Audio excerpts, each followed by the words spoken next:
listen, never understood a word he said, but it doesn't matter because he was able to walk into living rooms and get kids to sign. It's a little different situation with the NIL now, but the reality is he represents Louisiana. He is Mr. Louisiana. What bet you should have never fired him to begin with in this spot. So, yeah, I hope they do reconsider and bring him back. The Early Line, only on SportsGrid. There's a far longer track record of the Chiefs laying huge numbers and not covering them with Mahomes than anything on the contrary. And they did that a lot last year where they didn't cover those numbers, but a lot of the time last year they didn't have Rice and they weren't fully healthy, and now they are fully healthy. And now we have an offense that has 4 viable receivers, 2 tight ends, and 2 running backs. Game time decisions, only on SportsGrid. 24 points, and 23 rebounds. Folks, let me tell you something. That's 23 rebounds versus Tennessee. Not Tennessee Tech, not Tennessee Chattanooga, not East Tennessee, West Tennessee, South Tennessee. I don't know how many Tennessees they got in that state. That's a university. He did it against Rick Barnes' kids. College basketball today, only on SportsGrid.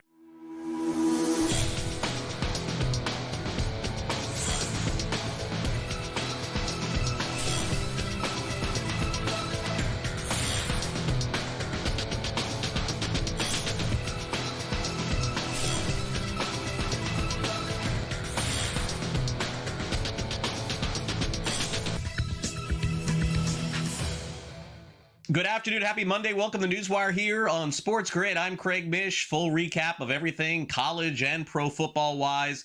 We got you covered here on the show. Wild day of NFL action, including some massive upsets in the National Football League on Sunday. We'll also get a preview of Monday Night Football and talk about tomorrow's trade deadline in the National Football League. Our SportsGrid insider Adam Kaplan will weigh in. A couple of trades already made, including one today. We'll have the latest there.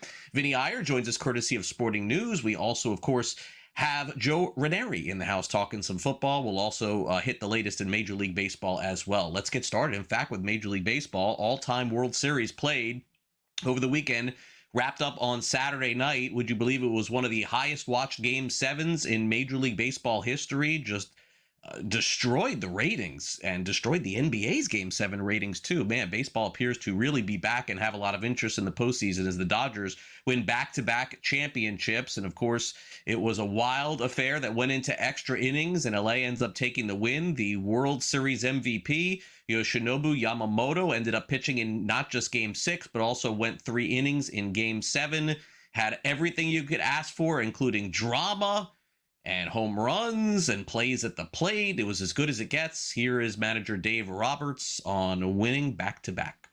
Right now, I'm just really elated and really proud of our team, our guys, the way we fought. And we've done something that hasn't been done in decades. And, there were so many, as we talked earlier, so many pressure points and how that game could have flipped. And we just kept fighting and, guys stepped up big. So I could just go on and on about, the big plays, the big performances. And, this is one of the greatest games I've ever been a part of. And this whole series and what the Blue Jays did, and they gave us everything they had, and just such a first-class organization. I feel for the guys. You know what I mean? This is a special group of guys. That being said, I am so proud of them, of the entire organization, really. You know what I mean? That's kind of where I'm at.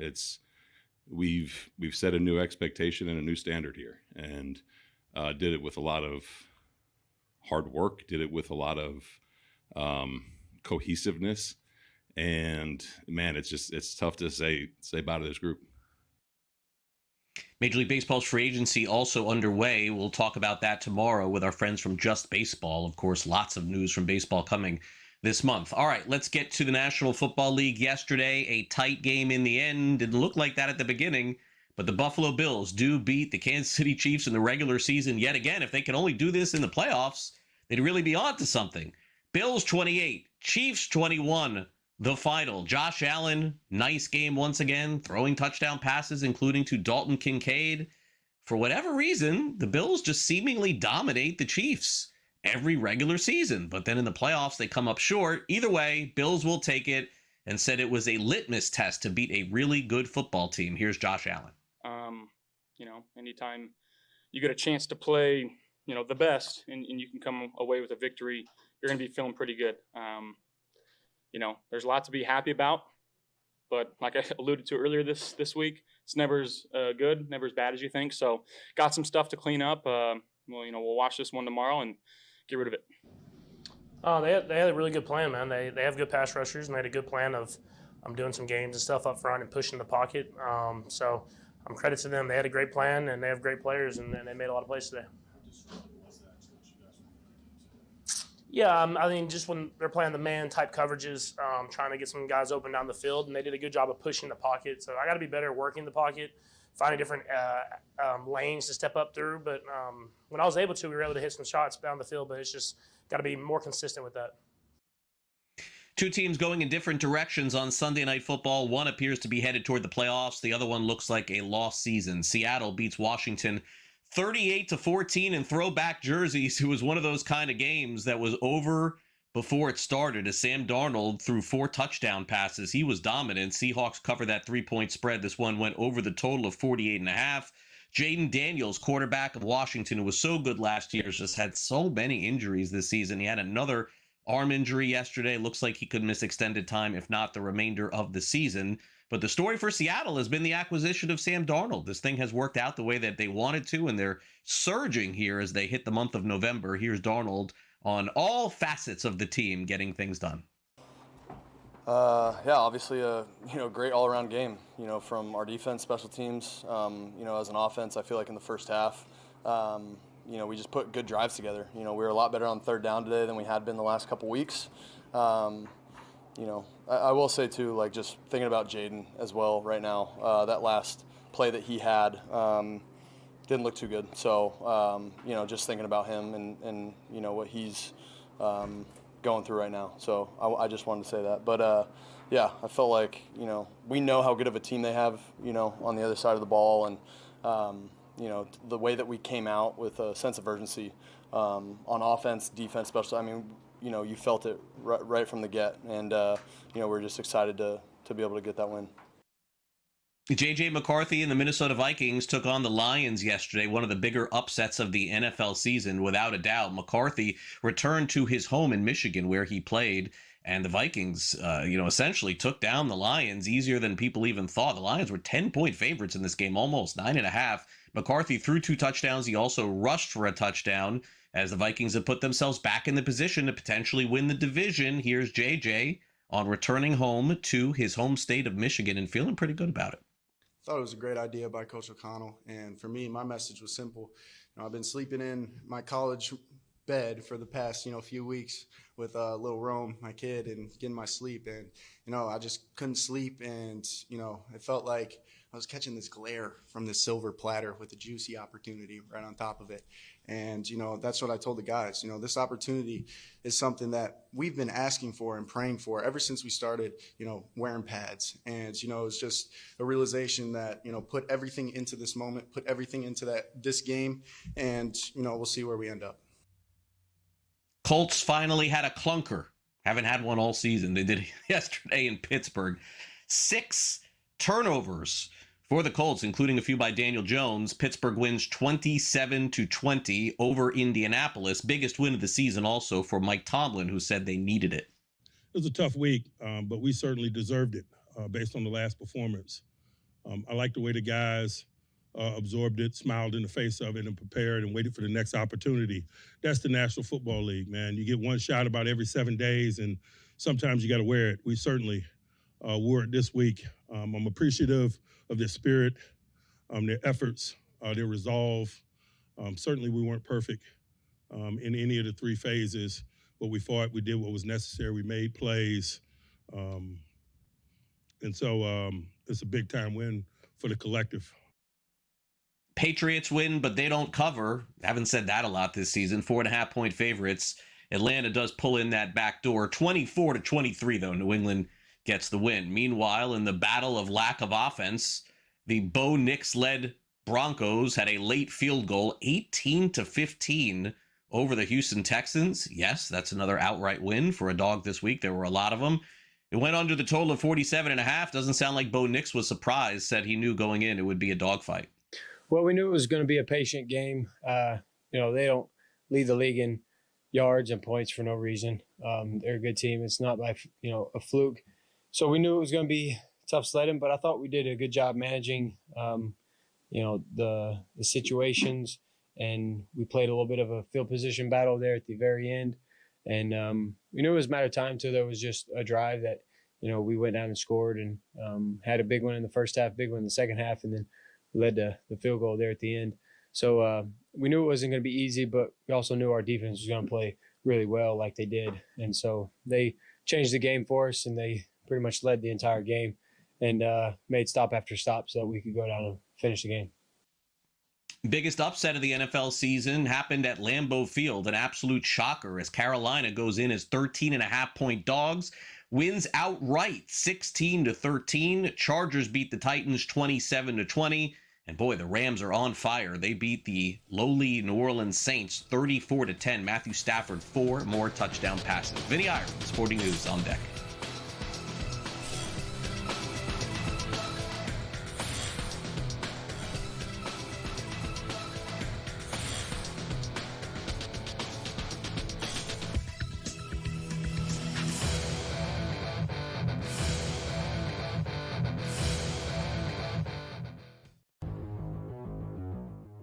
This is a guy we should be adding. And if you add him this week, you loved life because he was coming off not just a great Sunday last week when we were ahead of that curve, but also a great Thursday night football as well. So last week, 7 for 9 for 164 and a touchdown. This week on Thursday, 5 for 5, 77 and a touchdown. He didn't even play the first 2 weeks of the year, and he's already a top 10 tight end in scoring, if you can believe it. Fantasy Sports Today, only on SportsGrid. Travis Hunter, Joe, is a part-time wide receiver. As I've told people from the moment he was drafted, there's zero chance long-term that they'll continue to do this in terms of playing offense and defense. They're going to have to pick a position with him. Brian Thomas, he was unbelievable. Talking to the Jaguars about him last season, he was so far ahead of schedule where they thought he'd be super smart. He had a wrist injury, by the way. We need to mention that, Joe, earlier this season. Pro Football Today, only on SportsGrid. SMU is undefeated. You got Louisville that knocked off Miami. Yeah. Miami has one loss. There's multiple teams that potentially can make a run for an ACC championship. So their backs are still against the wall. Like Georgia Tech is not a shoo-in right now just because they're undefeated, because they still have to play Georgia at the end of the year as well. Even though it's out of conference, that can knock them out of the playoff. SportsGrid's College Football Today. Blue Jays are going to be dangerous for years to come because they have money. They're a fun team. Other players like Guerrero, the Blue Jays are a first-class organization. They treat the players very well. They're first-class complex. As I stated earlier, you can live like across the street from the stadium and there's no drama. You don't have to sit in traffic ever. You have an entire country that buys your jerseys and are big fans of yours. In-game live, only on SportsGrid.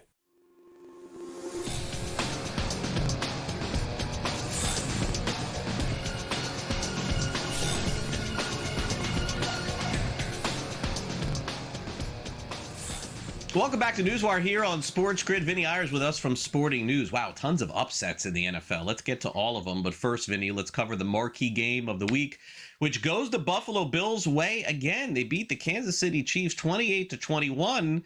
But Vinny, as life goes on with us in the NFL, I mean, yeah, it was a fun game. It was exciting to see and good for the Bills. They win.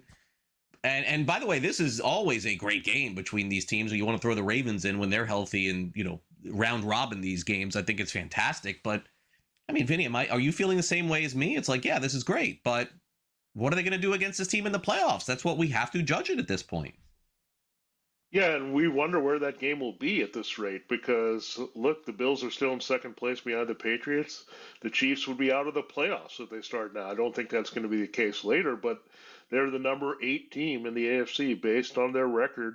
They got to try to do some work here to beat the Broncos and Chargers in their own division. So I'm not sure where this game might be played if it did occur a second time or if they could get to this rematch. So, look, the Bills have done this all the time. They've owned the Chiefs in the regular season. A lot of these games have happened to be in Buffalo. They ran on them really well. James Cook really set the tone for this game because it's really hard to run the Chiefs. But if you can run on the Chiefs, then it opens up a lot of things, and that's what we saw with Josh Allen. So Patrick Mahomes makes a head-scratching interception late in the game. I think it might have gone a different way, but this is just typical between these two teams coming down to one or two plays. Meanwhile, great game for Josh Allen, I would say. Yesterday did more than enough to win this one, and now the Bills' season win total has climbed to the highest of any team in the National Football League. 12.5 right now as it stands on FanDuel. Heavy favorites to win the East, favorites to win the AFC, and also right there to win the Super Bowl, albeit got to get to the Super Bowl first. Mahomes yesterday, 250 and 1 interception, and that one interception was very late in the game where it really didn't mean anything. They had no chance, basically, to come back in this one. All right, so let's get to the upsets here and the fun games.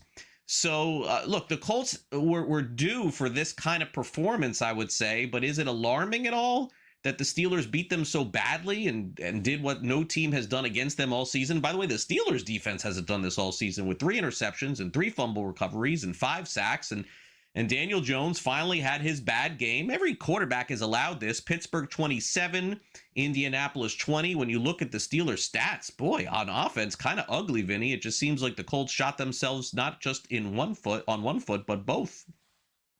Yeah, I don't know where all these teams stand in the AFC hunt. I mean, the teams that are leading the division, you look at it, Colts, Broncos, Steelers, and Patriots, right? Where do all these teams stand? Do they really have a shot to upend things and get past the Bills and Chiefs? And look, the resume is not bad for the Steelers. They did beat the Patriots earlier in the season. Now they've beaten the Colts.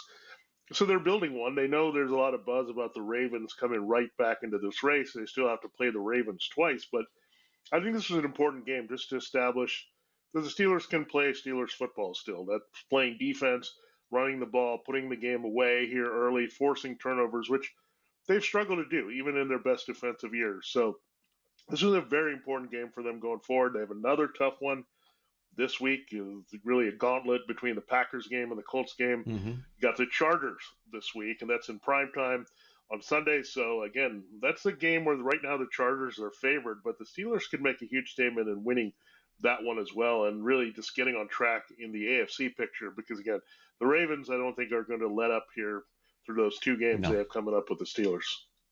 Yeah, and as we mentioned, 5 sacks from the Steelers. This is what they generally do when they turned the ball. They got Indianapolis turned the ball over 6 times. I mean, that's just crazy.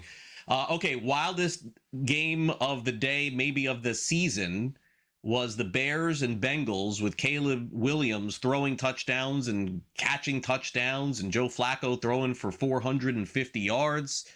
I mean, I thought when Cincinnati scored at the end there, that was the game, 47-42. The Bears just drive right back down the field. And this connection that Williams has with this tight end Loveland a couple of times in this game, really impressive here. So the Bears season rolls on, Vinny. I got to say, I was completely wrong about Flacco. I did not think he had this in him to continue like this. But unfortunately, the Bengals season is over. I think they got to kind of start from scratch here. Really embarrassing losses to the Jets and now to the Bears.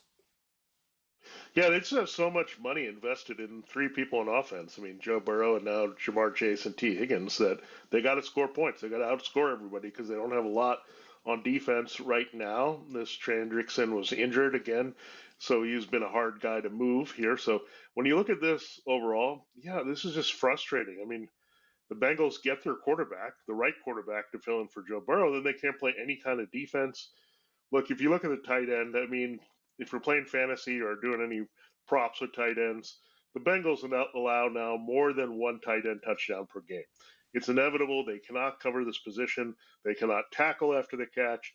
They can't do anything that you need in big moments in games. So they're going to have to blow up a lot. I thought last year's defense was bad. This is a lot worse. This is a lot worse, especially when Hendrickson cannot play. Steelers, by the way, now win the division. Ravens still favorites because, again, the head-to-head matchups are coming with these 2 teams, and that will determine the division. Bengals and Browns are playing for next year. Vinny, Christian McCaffrey, I believe, if I'm not mistaken, with the performance that he had yesterday, overtook Jonathan Taylor for the number 1 running back in the NFL, if you're looking at fantasy and reality there. I mean, that's all they need. It's wild to me, Vinny, how we slept on Christian McCaffrey at the beginning of the season and how good he is. 49ers win 34-24. It wasn't this close. Giants scored a late touchdown there. And San Francisco doing this with Mac Jones. pretty much all season. And a mash unit on offense and defense. Great coaching job here by San Francisco this year. Yeah, they got a huge game this week against the Rams. Were able to come back and win the first one. So if they can sweep the Rams, they'd be in great position. They've already beaten the Seahawks earlier this season. They'd be in great position to take this division, which looks like it's going to go down to the wire. They're in third place. You wouldn't know it with the way they're playing, but Christian McCaffrey being healthy, I think this is a huge week. It's going to be a great game. I think you look forward to late afternoon, Rams 49ers. This is just going to be fantastic. And we'll see. Brock Purdy is the big decision here. Does he come back if he's fully healthy? Yeah. Or do they give him an extra week out of this Rams game, given how Mac Jones played the first time? Arizona at Dallas tonight. I think I'm like secretly rooting for Dallas to win just so Thanksgiving they're relevant, because I know they're not going anywhere, Vinny. They play the Cardinals. Any lean tonight? Looks like Brissett getting 3. Yeah, it's just the Cowboys at home. I mean, this offense at home, this team at home has just been better, and they're going to do it again, I think, in Arizona, or with Arizona coming in. All right, thanks, Vinny. Have a great week. All right.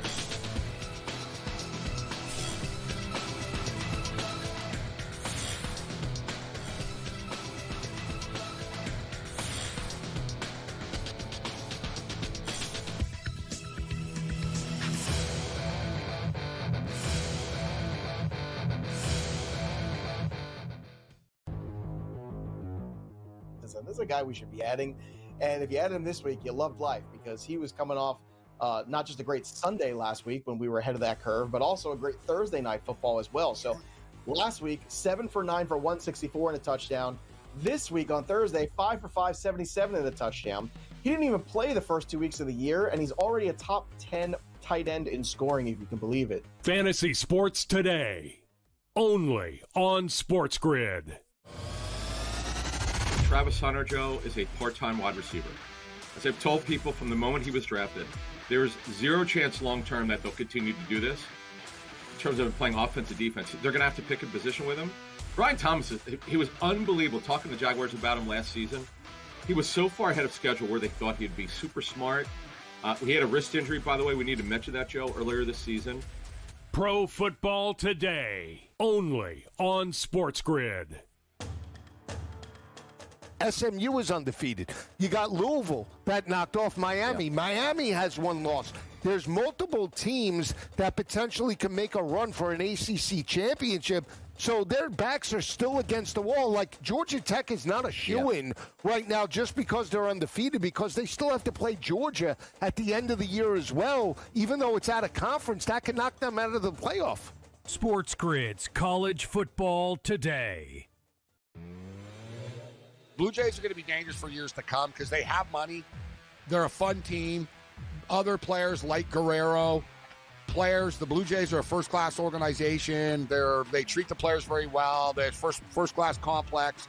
As I stated earlier, you can live like across the street from the stadium, and there's no drama. You don't have to sit in traffic ever.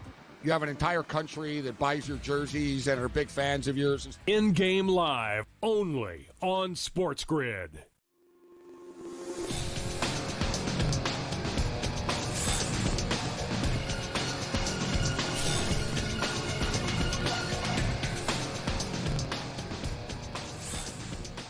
Welcome back to NewsWire. Tough losses and upsets this week, of course, for the Cincinnati Bengals. I don't know how it's going to get any tougher, losing to Chicago in the last second, losing the Jets the week before. What happened at Lambeau Field? We'll explore that and also hear from Dan Campbell, a big favorite against the Vikings. His team did not come through. With all the winning, there is some losing. Got to cover them both. And we do it here on the SportsGrid Sound Off.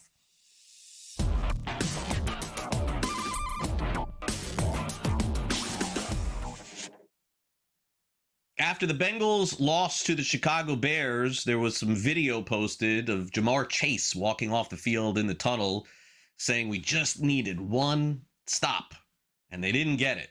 And now we have video after the game of the Bengals running back, Chase Brown, who had a fantastic day, as did everybody on the Bengals offense, not throwing the defense under the bus, but their frustration is there, and a 47-42 loss in the last few seconds of the game. Brown's frustration through his words in the post-game Sunday. Probably the same as what was running through your head, like what? What the? I'd be lying if I said it didn't set us back from where we want to be. You know, we want to be. Our mentality was 3-0 going into this bye week, and we could have easily done it. That's the sickening part. It's like we could have easily done it. Just don't turn on each other. Like we know how they can play. They played really well at the start of the season. Like they did, and they were carrying us on their back. So, you know, now that we're stepping up, I think you know, we just got to play complementary football. Like we put the ball in the end zone and go up a point at the end, finish the game. Like just end it. Like that's it. Like that's what we need to do. Just end the game. Like make them get us the ball back. Let it go to 22 victory and let's end the game. That's how I feel. Yeah, bad language there. Not good for the kids. We're a family-friendly show. Chase Brown sure is a good guy. Can't air that audio. Matt LaFleur, meanwhile, has to be on the floor checking for answers here. What the bleep? Panthers go into Green Bay and win the game 16-13. I know Rico Dowdle's done great on the ground, but how in the world did Green Bay not put up big points? They didn't get enough big plays. Here's the head coach. Well, we thrive on some explosive plays, and when you're not getting them, and you got to, you know, just move the ball down the field consistently. I mean, we've had penalties. We obviously had a fumble on the first drive. We had 3 possessions in the first half, a 9-play drive, a 9-play drive, and a 10-play drive, and we had 6 points. So it's going to be tough if we can't figure it out and score in the red area, and it's just going to be tough to win football games like that.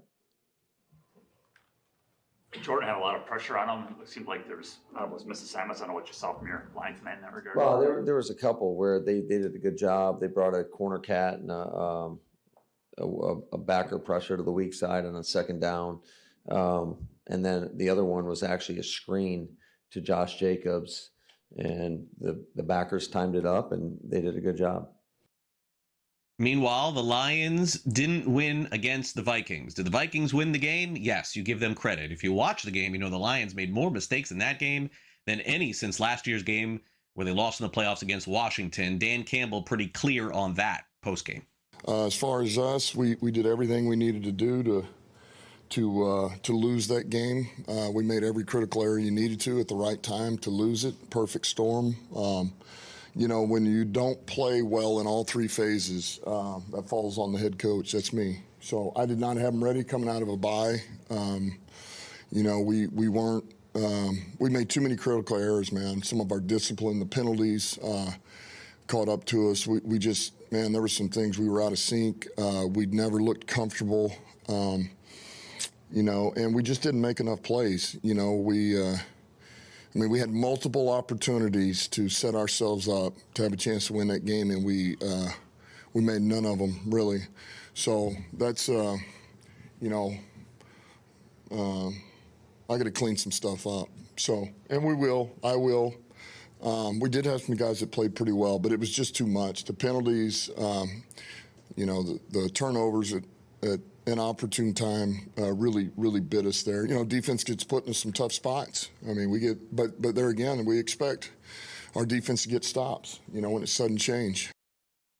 By the way, going back to the Packers for a minute, their great tight end, Tucker Kraft, who's been one of the best tight ends in the NFL, is going to miss the remainder of the season with a torn ACL. Green Bay already needing some help on offense. Trade deadline is tomorrow. We'll see if they make a move. We'll make a move to take a quick break here on NewsWire. We come back next. Jacob Kamaker from USA Today is in the house talking pro football. Don't go away.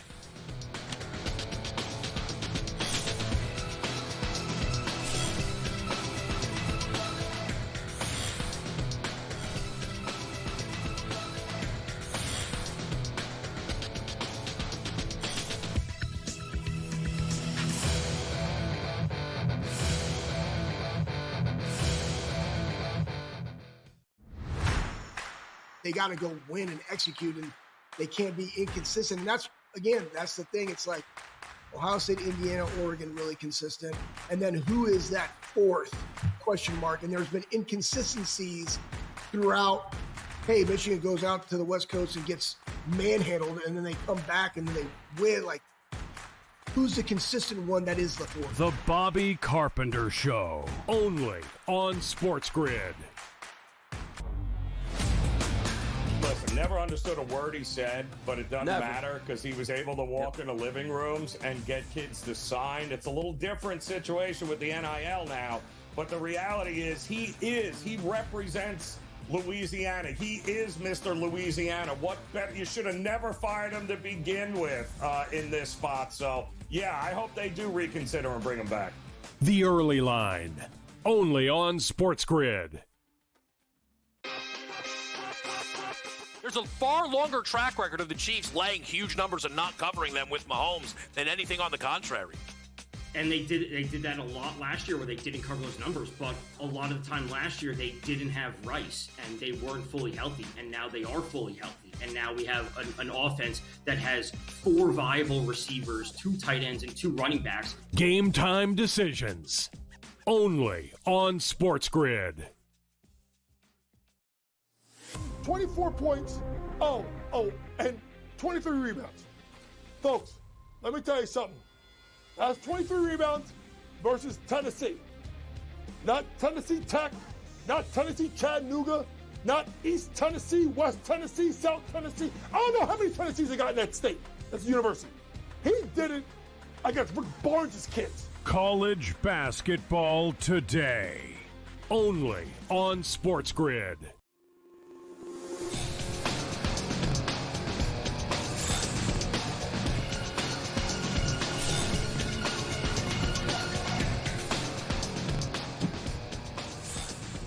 Jacob Kavaker's with us from USA Today here on this Monday to dissect a ton of upsets in the National Football League yesterday. One of those days we've been waiting for, kind of, for the entire season. It finally happened. We'll also get to some of the winners yesterday, but hard to find teams outside of the Rams that were big favorites that really won big. Jacob is now here with us to discuss that. And Jacob, a win is a win, a cover is a cover. The Patriots finally had one of those games where they were challenged yesterday and still won. 24-23 against the Falcons. I guess they just forgot Drake London was on the team, because outside of that, it could have been 24-0. London was so good. Patriots defense let him in the end zone 3 different times, but maybe this is a little kick in the pants for New England to wake them up a little bit. 259 passing yards, 2 touchdowns for Drake May, but it was not their best effort. They'll take it. Yeah, I think this was just a classic bump in the road type game for a team like the Patriots. Look, for as well as they've played, they still haven't played a lot of high-end teams. And I'm not here saying, hey, the Falcons are one of the better teams in the NFL, but, they've been hovering around 500 this year, and they've really, if the Falcons would just show up every week, they have the talent needed to be one of the more competitive teams in the league. Now, that hasn't happened, but we saw this game, their offense firing on all cylinders a little bit more. They couldn't get the running game going against the Patriots' run defense, which is one of the best in the league. But Drake London, like you mentioned, made a lot of ridiculous catches, just circus style, just being able to out-jump guys and out-leverage some of the smaller Patriots defenders. So came away very impressed with him. Bijan Robinson as a receiver out of the backfield is always good as well. But this game really just came down to the Falcons needed Parker Romo to make a kick to tie the game and then maybe have a chance to win it late. And they couldn't get that to happen. So it ended up being a 1-point loss. And, the Patriots, they just keep finding ways to win. Now, this wasn't one of their more impressive efforts, but gutting it out without, their starting running back, Rondre Stevenson, who has been great this year. But they just keep finding ways to have these playmakers emerge on offense, keep things going, and keep scoring. So I like what I'm seeing from them. I'm not surprised this was a bump in the road for them.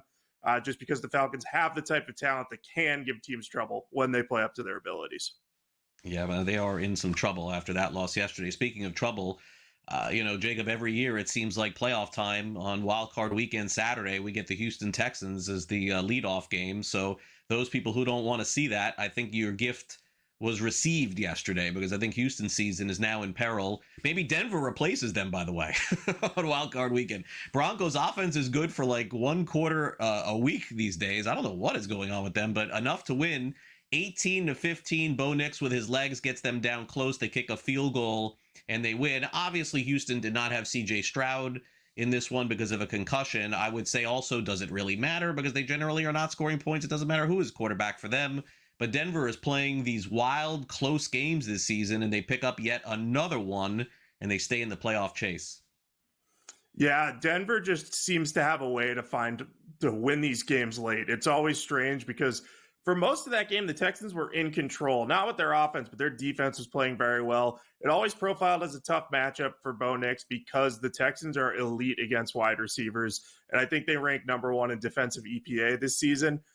So it was always going to be a tough matchup for Bo Nix, but he found a way to make a couple big plays late in the game. Both with his legs and through the air. He found RJ Harvey the one time they needed the touchdown. So, I think he deserves a lot of credit for the clutch play. He may be not playing consistently right now, but hey, if you can find a way to win late against a good defense, that's a good sign. I mean, the Broncos are in first place in the AFC West, which is mind-boggling. I mean, they have a terrific defense, one of the best in the league. They get a ton of pressure. So I think they're going to be a good team that's a tough out, but man, if their record doesn't quite seem to match with what we've seen from them, I think they're still certainly a playoff team, but Agreed. At some point their luck has to run out, right, Craig? I thought it might be this week against this Houston defense, but I think CJ Stroud coming out just kind of handcuffed the Texans offense a little bit more. So not reading too much into this from Houston, but they are far behind the 8 ball at this point. It's going to be hard for them to get back into contention, I think. Yeah, Chargers also win 27-20 over the Titans. Titans finally showed some offense, at least a little bit, on Sunday. So the Chargers win this one, and we can pivot over. Luke, let's show the standings here, and because that's really the key here. Okay, so Denver 7-2. Chargers win that gimme, and now they are 6-3 plus 370. Chiefs are still the favorites, Jacob, at plus 120, and the Raiders are 2-6. So this is just going to come right down to the end of the season. And my guess, Jacob, is that all 3 teams are going to have a pretty good shot to get in the playoffs. But they're probably going to have to win the last game of the year, it feels like, to get in. So a lot to still be determined here. Yeah, I think so. And it makes sense to me that the Chiefs are still the favorites here because, look, they lost to the Bills this week, but the Bills always play hard against the Chiefs in the regular season. They always try to get their revenge. And then come playoff time, the Chiefs are able to eke past them. And, Patrick Mahomes had a chance to throw a couple Hail Marys, potentially tie that at the end of the game there. So not reading too much into that loss. I think they're going to be very competitive on offense. They've already been better with Rashee Rice back, and we'll see if they make a move for a running back just to add depth as the trade deadline gets here. But I think it makes sense that they're the top team, but I got to give the Broncos and Chargers credit. They have put themselves in the exact position they need to be in to challenge the Chiefs for that division title. Now, will it happen? I'm not sure if one of them will overtake the Chiefs, but because they have the advantage at the season midpoint, anything could really happen. And either way, I think you're right. I think all these teams are going to have a shot to make the playoffs. And it wouldn't surprise me if all 3 of them make it. Might need a week 18 win from one of them to get into the postseason. But I think this is one of the best divisions in football. And I think all 3 have a legitimate chance to win playoff games this year, depending on what matchups they draw in the first round. Yeah, would agree. Could be a fun first week. All right, so the Rams get a bye week this week playing against the Saints. Sorry to say, but this is, I think the worst team going right now in the NFL in New Orleans. I know that they had to go to Tyler Shuck to see what they had here, but offense, defense, nothing going here. Matthew Stafford is an MVP candidate. He throws several more touchdowns. I think Puka Nacua is going to be okay, but he left this game, didn't come back. I don't think they needed him to. Devontae Adams with a nice game, 34-10. Stafford, 21 touchdowns on the season, 2 interceptions. And I mean, honestly, Jacob, I was skeptical he would play this season. I mean, this just goes to show when you played in the league for 20 years, you don't really need the preseason. I got to remember that moving forward. Yeah, you and me both, because, a couple months ago, we were here saying, that back injury, we're a little bit scared. What if that acts up? What's going to happen? Well, he's proven that he's completely fine. He's healthy enough to play well. And that receiving duo of Puka Nacua and Devontae Adams, that is just one of the best in the league because both guys are just so good at getting open and making contested catches when they're not open. So that, in a way, it means they're always open. So Stafford's ability to just trust those guys. And, the stable of weapons they have at tight end has allowed them to kind of rotate through a lot of different options there, too, and create mismatches. So I've liked what Sean McVay has been able to do there. Obviously, not reading too much into them crushing the Saints. They were expected to do that. But still, anytime you're a 14-point favorite and you can get the cover and you can just make it an easy game on yourself, that's a good thing. And as you mentioned with the Saints, I think they're the worst team in the league in terms of talent right now. We knew this was going to be a tough rebuild, but right now they're starting a second-round rookie, and they have no semblance of a running game because Alvin Kamara just doesn't look to have anything left in the tank at this point. So I think this is going to be an ugly second half of the season for New Orleans. Yeah, definitely so. Fought in the first half, not in the second half. Rams, by the way, their win total 11.5. Why are they plus 145 to win the West and not favorites? They lost to the 49ers once, and they will play them again coming up, and that has a big impact on why. So if you're confused as to that line.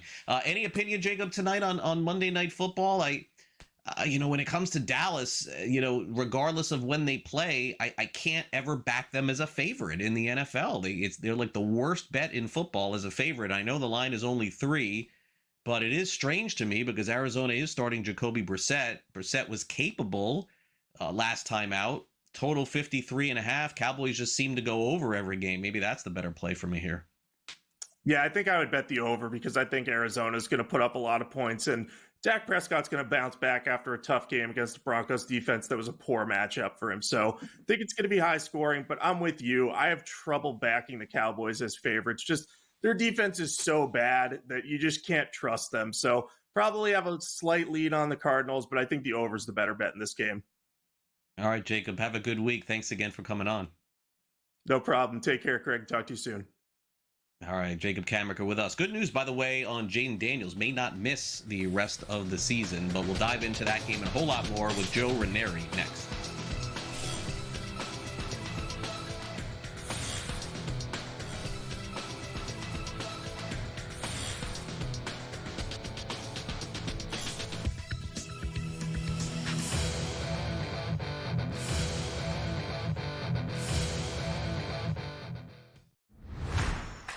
They got to go win and execute, and they can't be inconsistent. And that's the thing. It's like Ohio State, Indiana, Oregon, really consistent.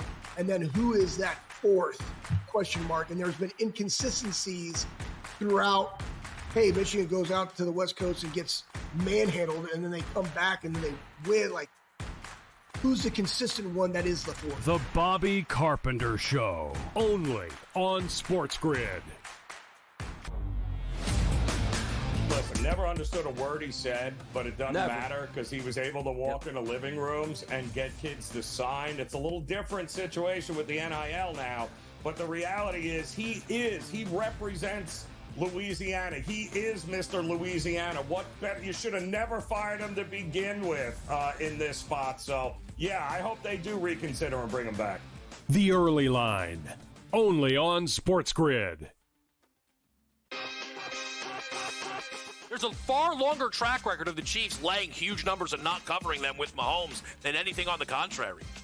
And they did that a lot last year where they didn't cover those numbers, but a lot of the time last year they didn't have Rice and they weren't fully healthy, and now they are fully healthy. And now we have an offense that has 4 viable receivers, 2 tight ends, and 2 running backs. Game time decisions, only on SportsGrid.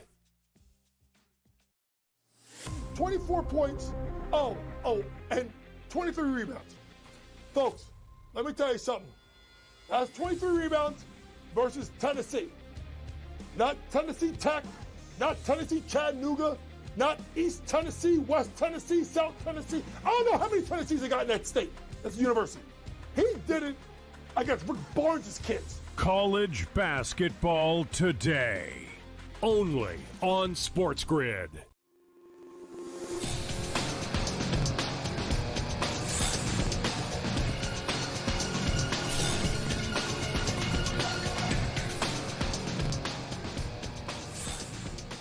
Welcome back to NewsWire here on SportsGrid. Great to have Joe Ranieri back in the house here as we discuss some National Football League action and go through what happened on Sunday. A very big upset Sunday in the National Football League. Before we do the upsets, let's talk about the favorites, Joe. Sunday Night Football, the Seattle Seahawks cementing their position as one of the teams to beat in the NFC. They're having a really nice year, 38-14 the final as Sam Darnold throws multiple touchdown passes, make it 4 for Sammy D on Sunday night. Jackson Smith-Njigba continues to be one of the best, if not the very best in the NFL. And that's the positive story. The negative story here is, Joe, all the fun that the Commanders had last season are having no fun whatsoever. Injury-plagued season for their quarterback, for their receivers. And after getting last year, getting the best of the Lions, it feels like injuries have gotten the best of them. But credit to Seattle, man. Like, they just keep on winning. No, they do. And I think it's time, Craig, that we start taking Seattle seriously here, because there's nothing not to like with what you're seeing defensively. That is a championship caliber defense, and they're not even 100% healthy. And offensively, listen, offensive coordinator Clint Kubiak and Sam Darnold are a match made in heaven here. Darnold playing just as good, if not better, than he did in Minnesota last year. 16 touchdowns, over a 70% completion percentage, the best mark of his career. 5 games with a passer rating north of 100. He didn't throw an incomplete pass in that game until the third quarter. It has been nothing but impressive. Plus, they have a running game, and nobody's talking about him. I think everyone keeps waiting for the wheels to fall off here with Seattle. And don't be shocked if they don't fall off anytime soon. But I think Washington, well, Dan Quinn explained to me down 30 points in the fourth quarter why it is your quarterback, who's already been hurt this year, is still in the game to dislocate his elbow, which apparently may not be as bad now that we're hearing, but still, like, he can't be in that game down 30. What are we doing in the fourth quarter? Yeah, it feels like Daniels, even if he's healthy, he's got like 2-3 games left in him this season, and just reset. Yeah. Lattimore's also out for the season. Luke McCaffrey could miss the season as well. It's one of those years. If you have too many injuries, it may be the end of you, and that just feels like it is with Washington this year. Meanwhile, my pick at the beginning of the season of the Green Bay Packers going to the Super Bowl looks pretty foolish, because they can't even beat the Carolina Panthers at home. I'm glad that I'm not in a survivor pool to see myself lose this one. Minus 13.5. They lose outright to the Panthers. Carolina's figured it out by giving Rico Dowdle the ball as much as possible and nothing else. But how can the Packers only put up a 13 spot, Joe, here? This is an embarrassing result here for them. I mean, you could lose 29-28, and we could just poke holes at the defense or something like that. But the Packers should never be just putting 13 up on Carolina. What gives?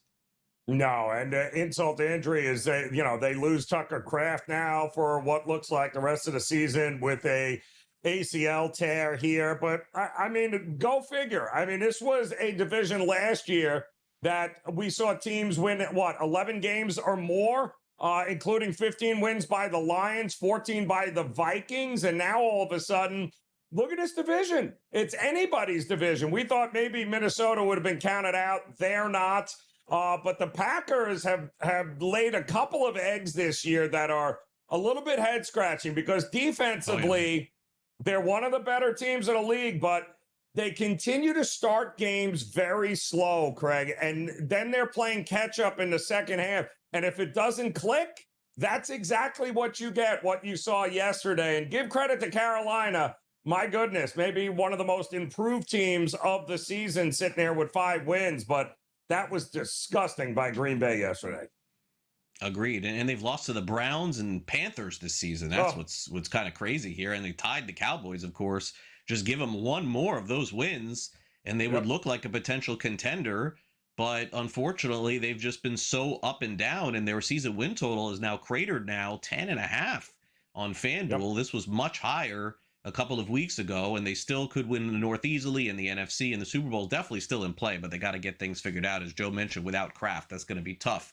Meanwhile, if your survivor pick wasn't the Packers, it was probably the Lions. So I'm curious at the Westgate to see who's even alive at this point anymore, because the Vikings go into Detroit and win 27-24.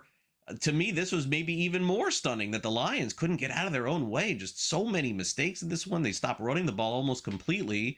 And J.J. McCarthy came back, did a really nice job. It's a good thing that, he has Jefferson and some weapons there.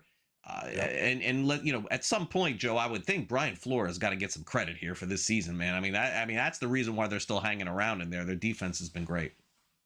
Well, they got, Finkel was back in there. They've had some injuries on that side of the ball too, Minnesota, both offensive line and in the defense. And they seem to have gotten everybody back, including their franchise quarterback in J.J. McCarthy. But I mean, this is 2 out of 3 losses for the Lions now, who already have 2 losses in the division. Meanwhile, Minnesota is unbeaten in the NFC North games that they have played, and they seem to. Well, they've got a running game again now. They still have some of the league's best weapons there with Jefferson and Addison. They got a pretty good tight end. And, they got a pretty good coach, OC, and defensive coordinator there. So that division, they might devour themselves, Craig, when it's all said and done. Whoever is left standing is going to have a pretty good shot at representing the NFC. The Jaguars and Raiders played another, a lot of exciting games yesterday, by the way. Mm-hmm. The Raiders needed every single one of Brock Bowers' touchdowns to stay in it. And Jacksonville is very, even though they have not played good football at all, I mean, Joe, they're right there for the playoffs at this point with a 30-29 win. Jacksonville could have easily lost this one had the 2-point conversion gone the Raiders' way at the end of the game. I guess I don't blame Joe the Raiders for going for that because their season's kind of going nowhere anyway. But had they tied that game or won, it could have ended Jacksonville's season. Yeah, it could have, but boy, that was a rough watch for 3 quarters there with 15 total points scored between these two teams. Then they erupted for 31 in the fourth quarter. And listen, defense worries me here with Jacksonville. It just seems they've got to be able to put it together. They've got offense. They got a running game. They're supposed to have this quarterback. They got to figure some things out here, and why not? They can compete with anybody in that division. Yeah, it seems like they can. All right, Joe, have a great week. Thanks again for coming on. Enjoy, Greg. We'll be right back.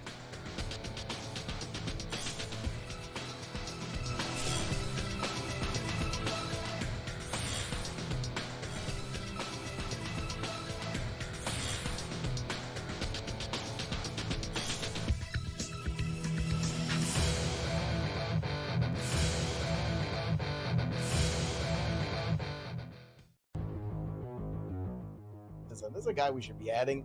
And if you add him this week, you loved life because he was coming off not just a great Sunday last week when we were ahead of that curve, but also a great Thursday night football as well. So last week, 7 for 9 for 164 and a touchdown. This week on Thursday, 5 for 5, 77 and a touchdown. He didn't even play the first 2 weeks of the year, and he's already a top 10 tight end in scoring, if you can believe it. Fantasy Sports Today, only on SportsGrid. Travis Hunter, Joe, is a part-time wide receiver. As I've told people from the moment he was drafted, there's zero chance long-term that they'll continue to do this in terms of playing offense and defense. They're going to have to pick a position with him. Brian Thomas, he was unbelievable. Talking to the Jaguars about him last season, he was so far ahead of schedule where they thought he'd be super smart. He had a wrist injury, by the way. We need to mention that, Joe, earlier this season. Pro Football Today, only on SportsGrid. SMU is undefeated. You got Louisville that knocked off Miami. Yeah. Miami has one loss. There's multiple teams that potentially can make a run for an ACC championship. So their backs are still against the wall. Like Georgia Tech is not a shoo-in right now just because they're undefeated, because they still have to play Georgia at the end of the year as well. Even though it's out of conference, that can knock them out of the playoff. SportsGrid's College Football Today. Blue Jays are going to be dangerous for years to come because they have money. They're a fun team. Other players like Guerrero, the Blue Jays are a first-class organization. They treat the players very well. They're first-class complex. As I stated earlier, you can live like across the street from the stadium and there's no drama. You don't have to sit in traffic ever. You have an entire country that buys your jerseys and are big fans of yours. In-game live, only on SportsGrid.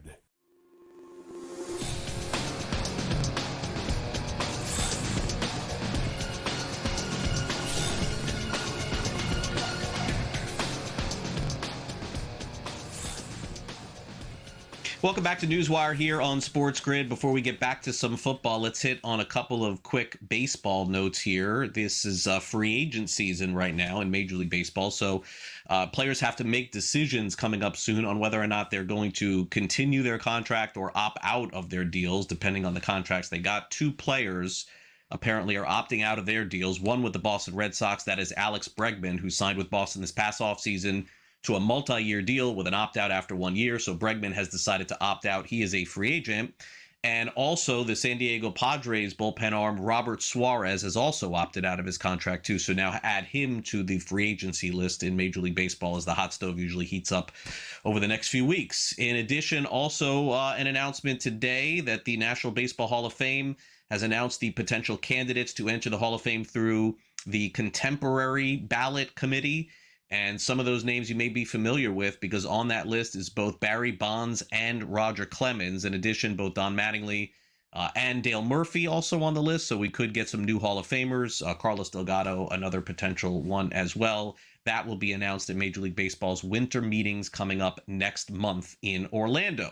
All right. Also, back to some football here. Let's get into it. With the amount of coaches that have been fired in college football, we could probably just say every week, depending on a result, we could end up getting another one.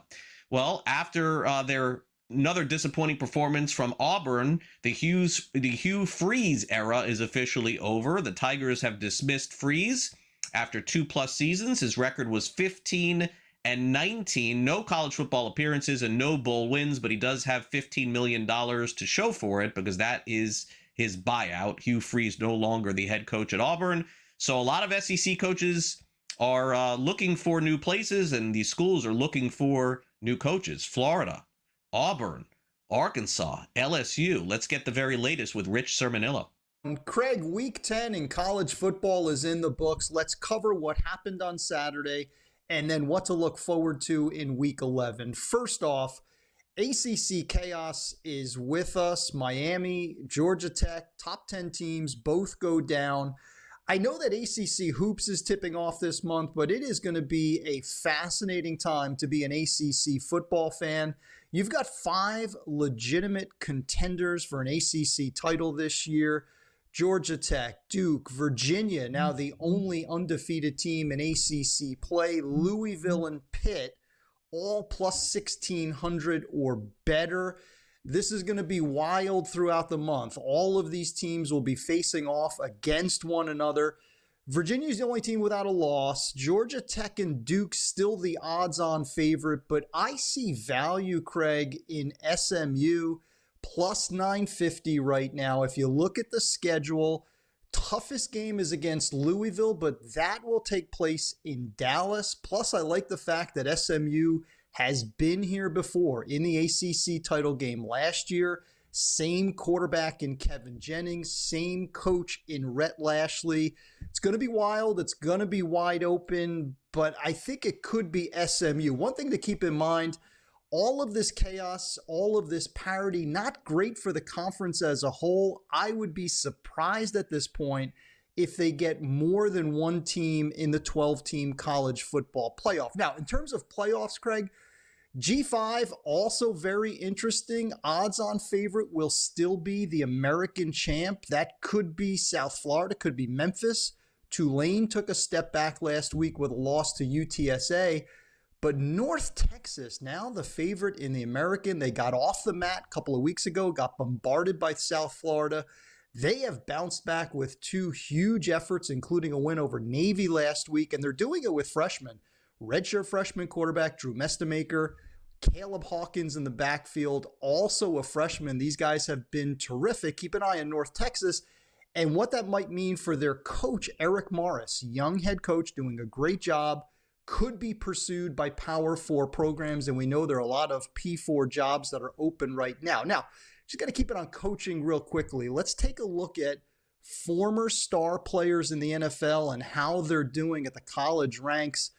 Deion is in trouble. Now, I'm not necessarily talking hot seat, but the bloom is clearly off his rose. It's not just that Colorado is losing. They have been awful the last 2 weeks. Now they go to Morgantown this week.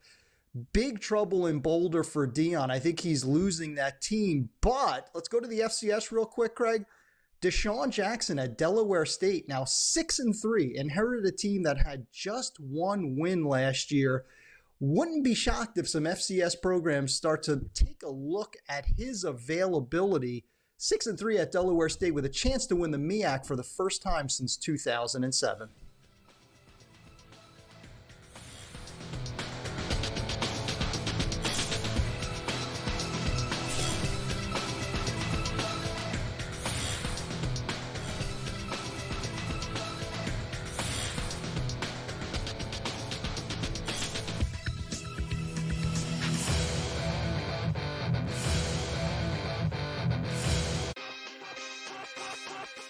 What have the Jays done all season long? And you've seen it, Kev, as a fan of the AL East. They get murdered or lose a heartbreaking game and come back and punch you in the face. They're not. It's what like the old Jays team used to fold, and that's what I used to hate about them. These guys are different. They're like guys you go to war with. It's like, man, you're my buddy. Like, let's go. Like, their clubhouse dynamic, I've never seen a Blue Jay team where everyone gets along. Game time decisions. Only on SportsGrid.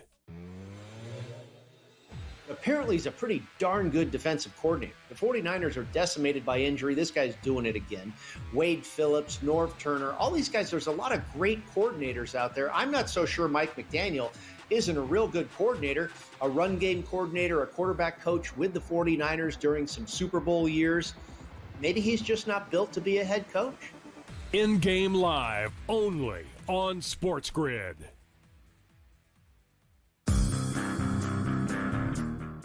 I think a divorce is coming. I don't think LeBron finishes the year with the LA Lakers. And the trump card he tried to play has backfired on him big time.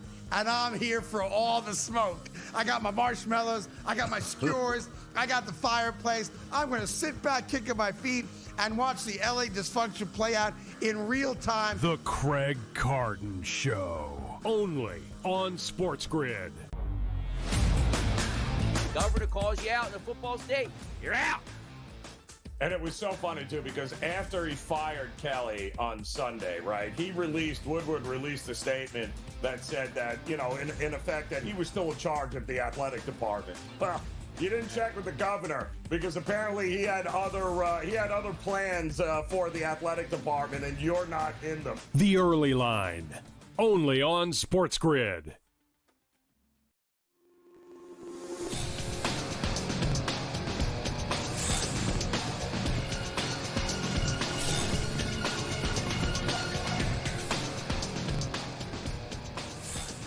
All right, welcome back to NewsWire here on SportsGrid. The next 24 hours, 30 hours or so, going to be busy for Adam Kaplan because, you know, the NFL trade deadline, Adam's got to be locked in. I've been there before for a million trade deadlines. And you know, I guess for me, Adam, the thing is that the NFL trade deadline over the last couple of years has at least been a little bit more unpredictable. Generally, it just came and it went, and we do a lot of talking about nothing.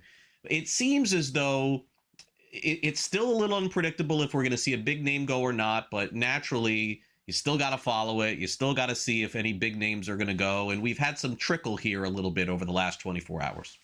Yeah, and when I first started covering the league in the early 2000s, it would be so slow.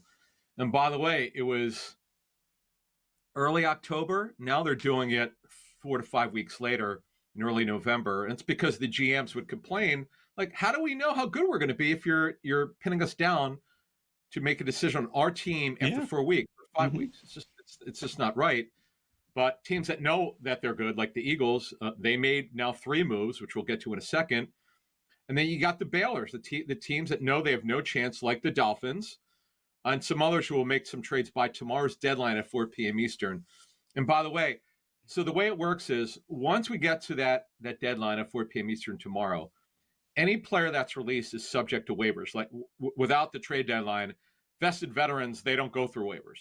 But once we get to the deadline, and after that, every veteran is subject to waivers. And that rule got put in years ago, so there's no funny business at this time that you're not just cutting players and making side deals. So they put that in. And then the next time that you could trade would be in mid-March when the total of free agency opens. And that's when the next trading period would take place. So the trade today, what do you make of this one for Philadelphia, bolstering up by getting Jalen Phillips, a 3rd-round pick Miami gets in return? Phillips, up and down in his career. You know, a lot of the people who cover the Dolphins, Adam, say that this was a necessary move. Phillips showing his frustration, I guess, with a lot of the losses lately, kind of needed to go. And look, truth be told, he's been inconsistent as well. But Philly's all in at this point, like with all of these things. By the way, they still have a ton of picks left. But if you're in the NFC and your name is Philly or Green Bay or Minnesota or say, I mean, you may as well go for it. I mean, you got to love these moves. Yeah. So in 2017, Howie Roseman, he felt they needed one more running back. He made the trade with the Dolphins for Jay Ajayi. That was a go for it kind of move. This is a go for it kind of move because, Craig, when you unpack the Eagles' issues at edge rusher, right? Nolan Smith, who's arguably their best, He tore his triceps during the Super Bowl, had surgery. He restrained it. So he's been out for a number of weeks. He's still on injured reserve. They're hopeful he'll be back by the end of the month, if not sooner. Brandon Graham retired, then he unretired. Josh Sweat, who's been a good player for them for many years, he signed with the Cardinals to rejoin Jonathan Gannon, his defensive coordinator, who was here for a couple of years in Philly. Milton Williams was a great player, man. Really, really good football player. He signed with New England, so they lost their pass rush. And they had to address it.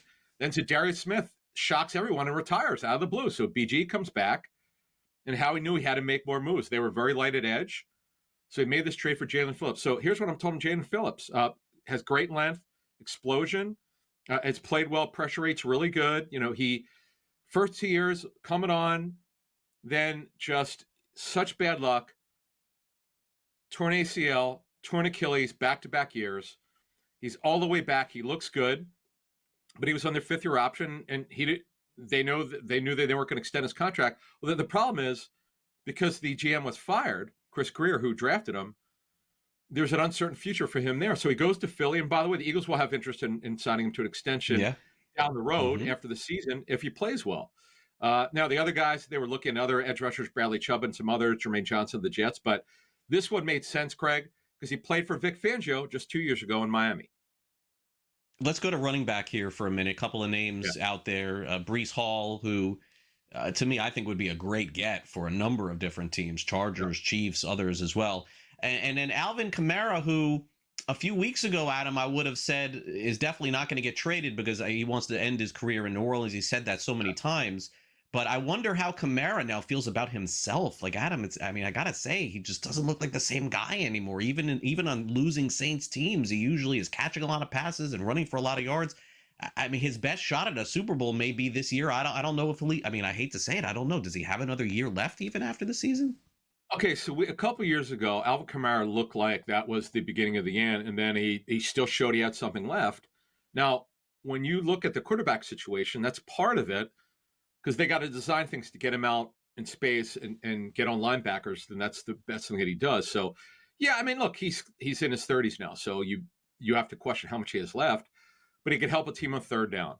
He needs to be in a rotation. He is not, to me, at this point, on a winning team, probably an every down back. He's got to be in a sharing situation. But I want to address the situation with Kansas City. Now, Isaiah Pacheco will be back, they believe, after their bye. He's got he's got a light MCL sprain, so they think he's going to be okay. They're getting by with the run game. But, man, we'll talk about the Chiefs later in this show here, probably in our second segment. But the Chiefs now, they're just not a complete team. Vegas jumped all over them. They still are as the favorite. But their defense hasn't played well enough. They got to get the running game going. I mean, Kareem Hunt, by the way, it's plenty left. He's done a good job, but they certainly need help at their running back position. The Chargers, absolutely, you have to mention them. But here's the thing with Breece Hall. He's on the final year of his deal. The Jets have made it clear they're not extending unless they change their mind, and there's been no sign that they're going to. But understand this, the Chargers are looking for help, but they're not looking for help past the season. Marion Hampton's going to be back this season. He is the future and the guy at running back. They just need a little help. Kamani Vidal's done a good job, a second-year player out of Troy, but they certainly need help, and watch for them at this trade deadline by tomorrow. Yeah, I would agree there. Okay, so defensively, I mean, the health of Trey Hendrickson is going to be somewhat of an issue. Yeah. Bengals season, let's be honest. I mean, it's over after yesterday. I mean, how could they possibly look any differently after losing to the Jets and then losing that game? I mean, their season's cooked. So will they make this move here with Hendrickson, or are they just going to string this out till next year, have him hold out again, the tag stuff? I mean, it seems like this is the Bengals' way. Couple things. But first of all, he's a free agent. And the feeling is that they would let him walk at a compensatory pick. Yeah, he wants to win. They're not going to pay him what he wants. He just turned 32 next year. You have to worry about that. This is a right hip injury. It's been lingering for a while. First of all, if you're a team that, and by the way, he is available. You're right, at 3-6, their defense now is non-competitive. They need draft capital, and they've got to draft better on defense. They need studs on defense. And Hendrickson, there's plenty of interest in him out there. Now, we need to make this clear what kind of edge rusher he is.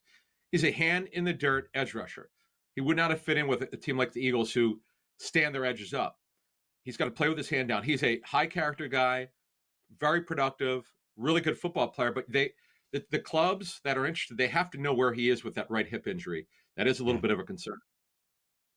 So before we finish off with the trades here, any expectation of somebody that I haven't mentioned here? And I know Miami's going to be involved in multiple deals. I mean, it appears that that's clear at this point, correct? Actually, yeah. What I was told over the weekend is they're open for business. They're giving Champ Kelly, the interim general manager, the freedom to do what he wants. He's got to run certain things by the owner in terms of, like, if it's Jalen Waddle, that's got to go through Stephen Ross, because Jalen Waddle, they do not want to trade, because we know that the chances are that Tyreek Hill's played the last down he's ever played for the Dolphins due to his injury and his age.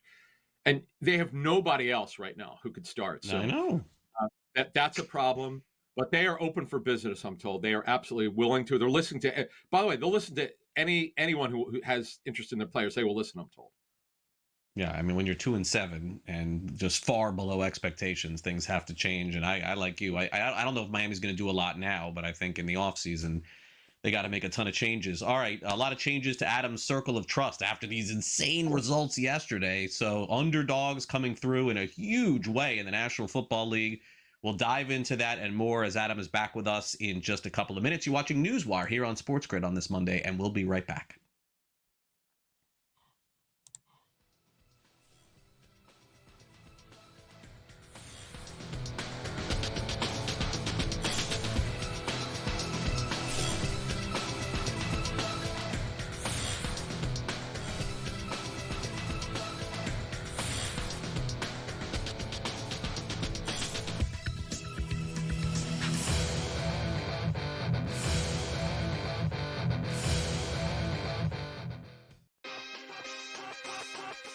What have the Jays done all season long? And you've seen it, Kev, as a fan of the AL East.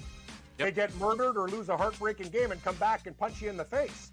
They're not. It's what, like the old Jays team used to fold, and that's what I used to hate about them. These guys are different. They're like guys you go to war with. It's like, man, you're my buddy. Like, let's go. Like, their clubhouse dynamic, I've never seen a Blue Jay team where everyone gets along. Game time decisions.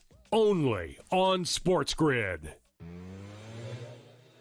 Apparently, he's a pretty darn good defensive coordinator. The 49ers are decimated by injury. This guy's doing it again.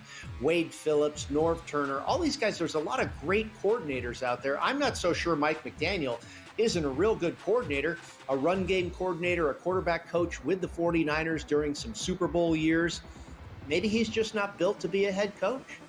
In-game live, only on SportsGrid.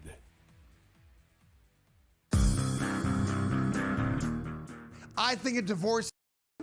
I don't think LeBron finishes the year with the LA Lakers. And the trump card he tried to play has backfired on him big time. And I'm here for all the smoke. I got my marshmallows. I got my skewers. I got the fireplace. I'm going to sit back, kicking my feet, and watch the LA dysfunction play out in real time. The Craig Carton Show. Only on SportsGrid. Governor calls you out in the football state, you're out. And it was so funny, too, because after he fired Kelly on Sunday, right, Woodward released a statement that said that, you know, in effect, that he was still in charge of the athletic department. Well, you didn't check with the governor, because apparently he had other plans for the athletic department, and you're not in them. The Early Line. Only on SportsGrid.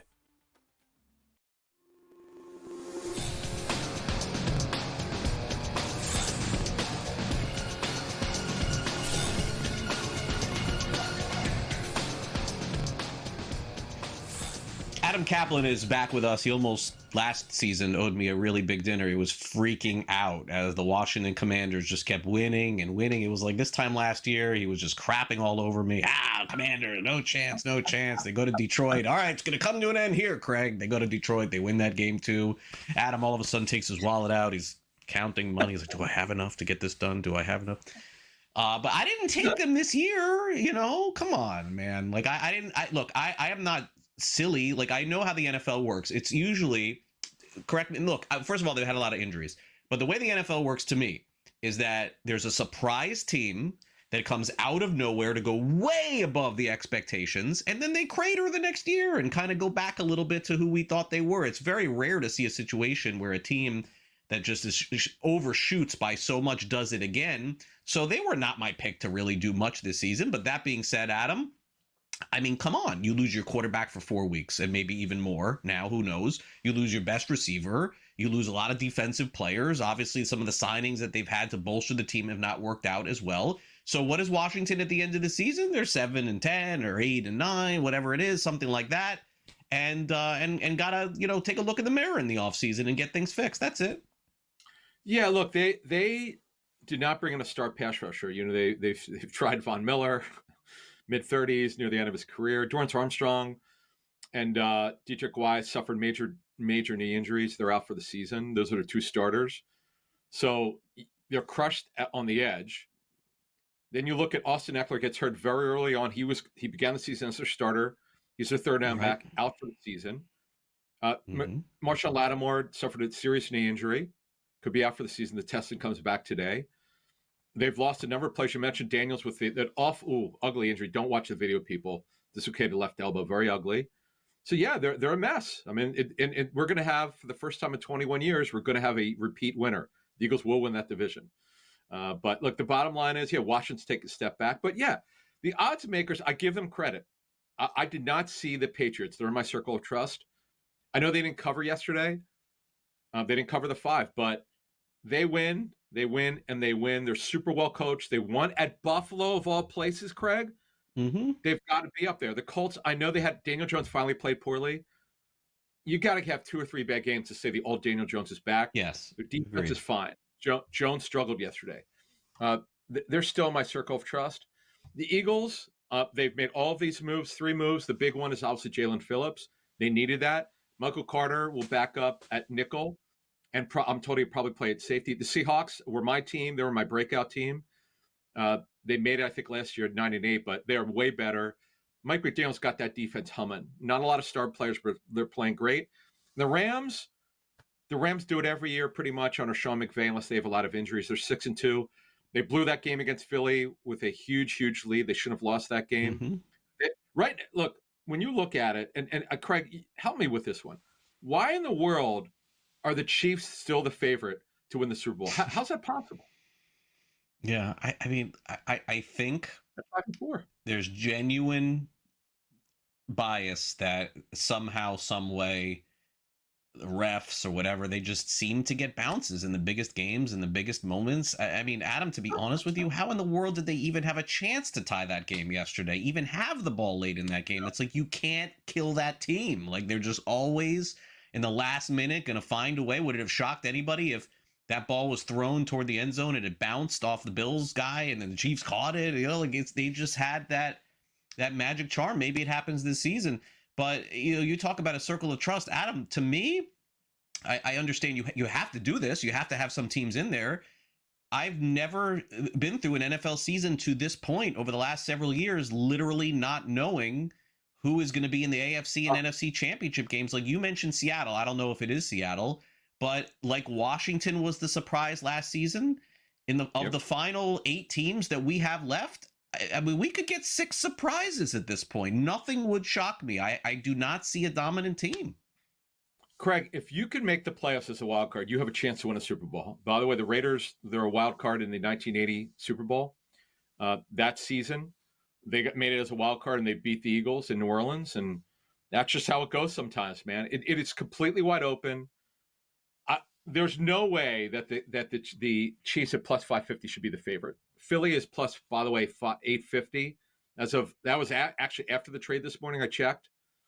So look, the Colts here, I'm in on the Colts. I really respect what they're doing. You can't put it on Daniel Jones. There's no question about it. The Patriots are the one. Mike Vrabel is a big-time coach. They're not the most talented team, but they're super well coached. Josh McDaniels is doing a great job with Drake May. Josh McDaniels, he may not be a good head coach, but he's doing a great job of managing Drake May. The defense is playing much better than expected. They don't have a lot of injuries. By the way, that's the key. The Eagles had all 22 starters in the Super Bowl last year that started week 1. That matters. But if I had to pick a team to make it to the Bay Area, it would be the Rams. Right now, they would be my favorite. They are the cleanest team, injury-wise, well-coached. Again, they should not have lost in Philly where they absolutely dominated. They choked that game. They should not have lost. They were up by nearly 30 points at one point, so it was a bad loss. But by the way, that hasn't killed their season. It made them even better. They learned a lot from that game. They're right now my number one team. Right, and I think that's fair, but what also would be fair is in 2 weeks when I tell you that the 49ers beat them again and they're not even winning the division anymore, you may change that. Like, it's just it's just that kind of year where it's like, what's that? You know what I mean? It's how they lose. It's like, remember when we talked about, let's see how the Colts do at the Rams. If they get blown out, I remember we talked about this on NewsWire. I'll never forget it. Yeah. We both agreed. Let's see. We both said it. Let's see how the Colts do at the Rams. I think they might have lost by 2 points. I know it was a very tight game. They were in my circle of trust after that game. That was my litmus test. They're it. The Rams win everywhere. They've shown it. They have a championship head coach. Sean McVay's already won a Super Bowl. And Matthew Stafford, we need to start talking seriously about him being the MVP. He has been phenomenal. I agree. Yeah. By the way, I know my sleeper team doesn't look like a Super Bowl contender, but my Jaguars did pick up the lucky win in Las Vegas yesterday. So bad. Brock Bowers got like 8 touchdowns in one game. Oh my God. I got to stick with it. It was my pick before the year. I'm not going to change that. I would tell you that my biggest disappointment, Adam, real quick before we go, Detroit to look that bad against Minnesota. Shocked. Yeah, shocked. And again, to see that. Craig, they've got injuries in the secondary. That's a problem for the Lions right now. I'm concerned. All right, Adam. Have a good week. Thanks. You too.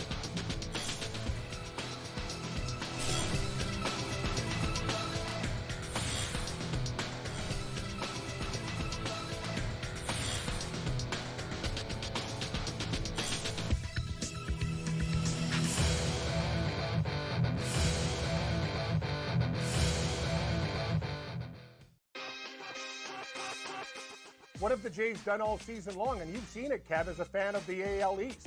They get murdered or lose a heartbreaking game and come back and punch you in the face. They're not. It's what, like the old Jays team used to fold, and that's what I used to hate about them. These guys are different. They're like guys you go to war with. It's like, man, you're my buddy. Like, let's go. Like, their clubhouse dynamic, I've never seen a Blue Jay team where everyone gets along. Game time decisions. Only on SportsGrid.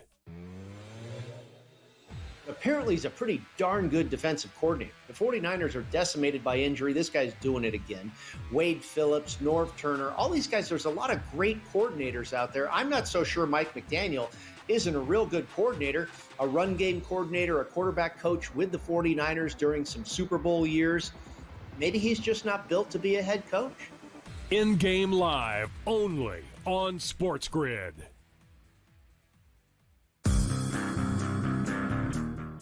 I think a divorce is coming. I don't think LeBron finishes the year with the LA Lakers. And the trump card he tried to play has backfired on him big time. And I'm here for all the smoke. I got my marshmallows. I got my skewers. I got the fireplace. I'm going to sit back, kicking my feet, and watch the LA dysfunction play out in real time. The Craig Carton Show. Only on SportsGrid. Governor calls you out in the football state. You're out.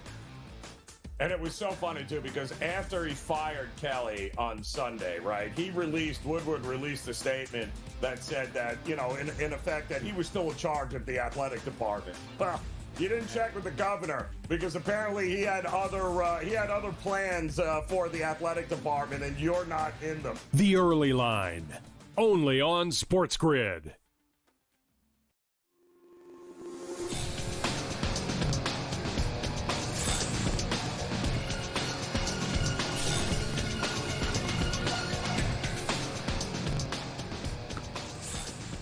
I've been watching baseball a really long time. I'm getting a lot of people texting me, of course, about the World Series. Was this the best ever? I mean, I don't know if it was the best. It's so hard. I've seen so many, been to so many. I mean, it's up there. It was up there. The results of some of these games and the way they played out definitely was must watch. I was locked into those final 3 games like I haven't been locked into a World Series in a really long time. We're going to break some of it all down for you as we wrap up the show. It's time now for some last licks.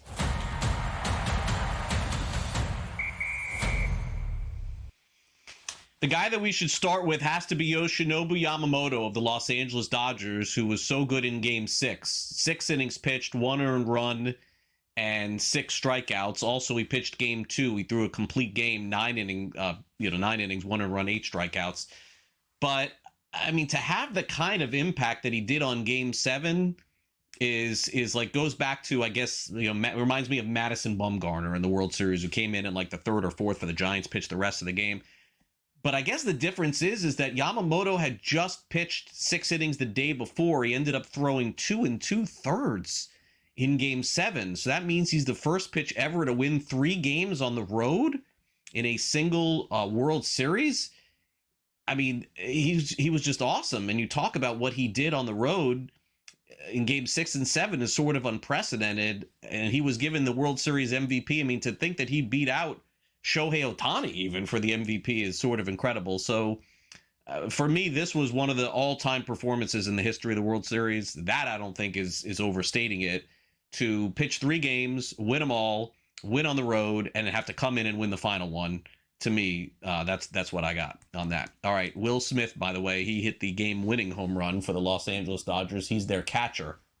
Ended up being the difference maker in game 7. Miguel Rojas hit the tying one, and then Will Smith hit the winning one.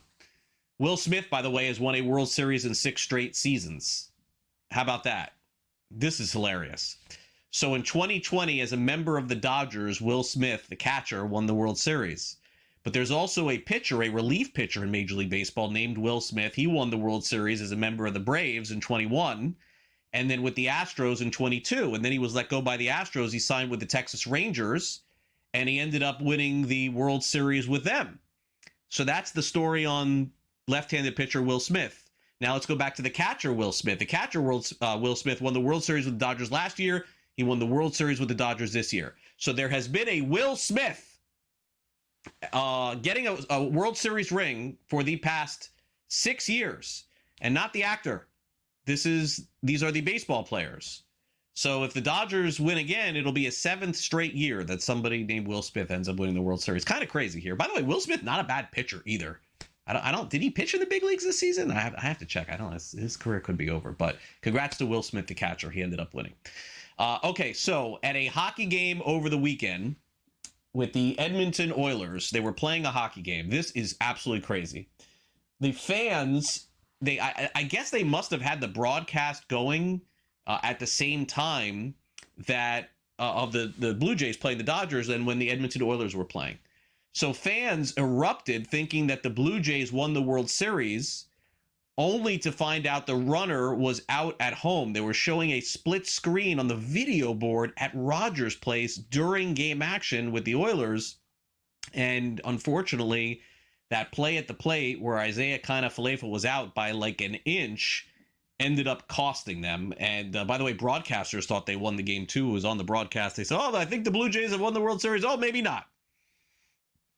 Probably just to stick to the hockey at that point. But great effort by the Blue Jays. Man, I was so sad to see Don Mattingly not win a World Series ring. Oh, I hope he gets in the Hall of Fame this year.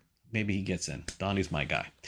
All right, that'll do it for our show today. Thanks again to our great guest, Vinny Iyer of Sporting News. We got Jacob Kamaker of USA Today, Joe Ranieri, of course, of SportsGrid, and our SportsGrid NFL insider, Adam Kaplan. They were in the house with us today. Hey, in-game live game time decisions tonight. Get ready, because we got Monday Night Football. Also, you can download the SportsGrid app for all of your betting needs.